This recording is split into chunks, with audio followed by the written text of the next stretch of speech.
E aí, pessoal, todos bem?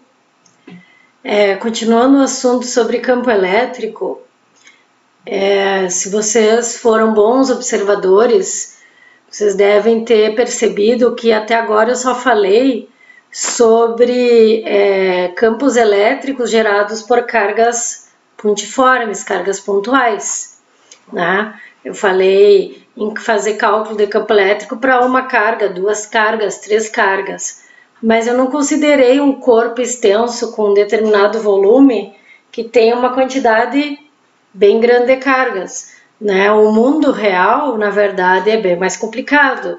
A gente sabe que a carga ela é quantizada, existe um número inteiro de cargas, né, num determinado corpo eletrizado, né, um determinado material que tem a carga elétrica, mas existe um limite onde essa quantidade de cargas ela é tão grande, que a gente já não consegue mais contar as cargas individualmente, né? Então a gente chega no limite que a gente percebe as cargas num corpo como sendo contínuas. É como, por exemplo, as moléculas de oxigênio no ar. A gente é fato que elas têm um número inteiro, uma quantidade inteira, mas como o número é tão grande e elas são tão próximas umas das outras, na nossa visão, né, onde a gente não percebe também, levando em conta a dimensão da molécula, no caso da carga elétrica, então chega um ponto que parece que isso é tudo uma coisa só, o que a gente chama de contínuo, uma distribuição contínua. Então um corpo extenso, um fio condutor ou uma placa metálica ou um corpo que tem um volume, uma esfera, por exemplo, uma esfera no gerador de Van de Graaff, tem uma quantidade tão grande de cargas que nós não vamos conseguir calcular o campo fazendo a soma das contribuições individuais das cargas que compõem esse corpo. Então nós estamos trabalhando com um corpo que tem uma distribuição contínua de cargas. Apesar de que a carga ela é quantizada, né, eu tenho valores discretos, chega uma hora que esses valores são tão grandes que para eu somar tudo, eu preciso fazer integrais, eu estou no limite do cálculo, né, onde eu entro agora em integrais para fazer o somatório do número muito grande de partículas no caso da distribuição contínua de cargas, que é o caso que eu estou me referindo a corpos extensos.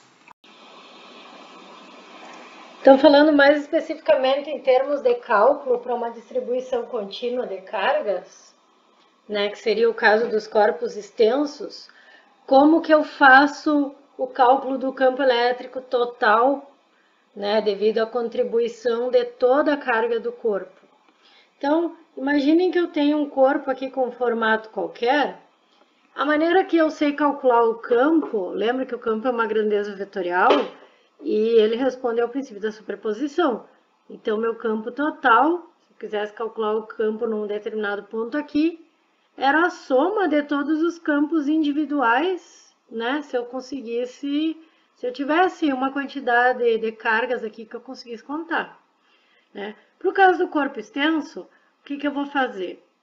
Eu vou dividir esse corpo que tem uma certa dimensão em vários pedacinhos, em várias contribuições de carga. Esse corpo aqui que tem uma carga total Q, eu vou dividir em vários pedacinhos, na menor dimensão possível, pedaços infinitesimais de carga, onde cada pedacinho tem uma contribuição para a carga total Q, e essa contribuição aqui eu chamo de dQ. São pedaços infinitesimais, partículas do meu corpo que tem só uma parte da carga total desse corpo.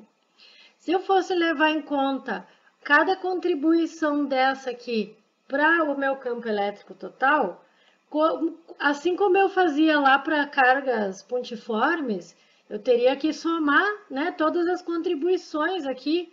Vamos supor que isso aqui é uma distribuição de cargas positivas.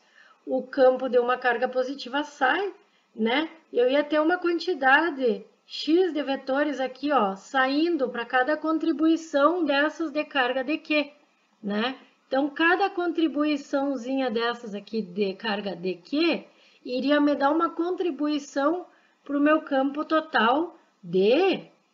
E aí, para eu fazer o meu campo total, eu teria que somar, né, todas as contribuições individuais do meu campo aqui, devido às cargas de Q. Então, eu teria que somar todos os meus DE para ter o meu campo total. Só que essa soma aqui é uma soma de termos, uma soma de muitos e muitos e muitos termos. Imagine que um corpo deve ter zilhões de cargas, bilhões de cargas, né? Imagina um corpo, uma esfera aí com um determinado volume, tem uma quantidade enorme de cargas elétricas. Eu não consigo fazer essa soma aqui para bilhões de termos. Então, eu chego no limite onde eu tenho uma soma de muitos termos muito pequenos, os termos infinitesimais. Então, o meu campo total, na verdade, vira a integral dessas contribuições de campo aqui, DE, tá? Onde DE, se o meu campo de cada partícula, né, o campo de uma carga pontiforme era 1 sobre 4π ε0, carga dividido pela distância ao quadrado, para as minhas contribuições de Q, eu tenho uma pequena contribuição lá no meu campo total DE. Então, o meu campo, cada campo DE é a integral, aliás, os DE tem uma equação muito similar àquela equação lá da carga pontiforme, só que eu tenho a contribuição de carga de Q.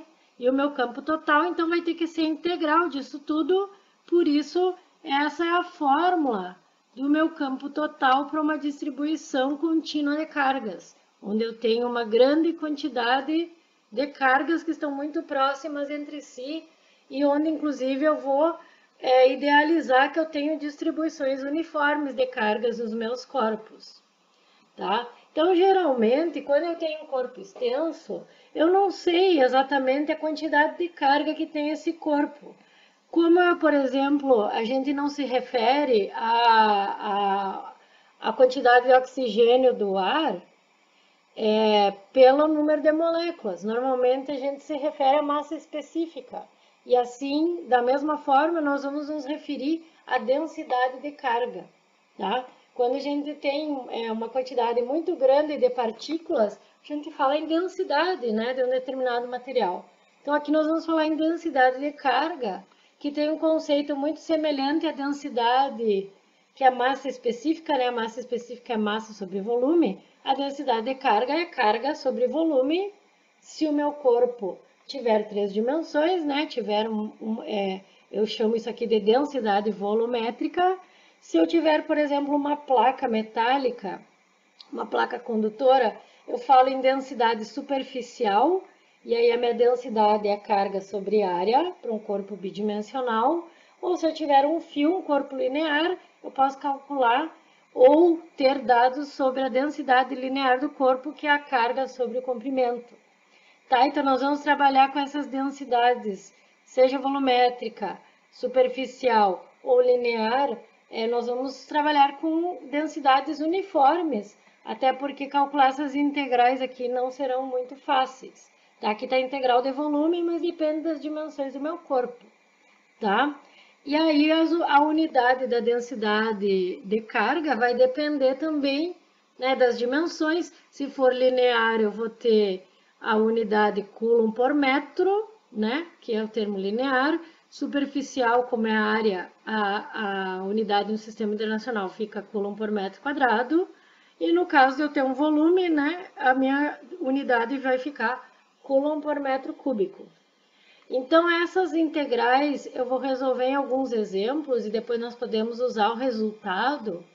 Nós vamos resolver para alguns casos principais, os casos mais usuais, porque vocês imaginem que se eu mudar de ponto, a cada ponto que eu tentar calcular a integral, e dependendo da forma ou simetria do corpo, da distribuição de cargas desse corpo, muda essa integral e vai mudar o resultado. Então, só de eu colocar o ponto aqui em outro lugar, eu tenho que resolver uma nova integral.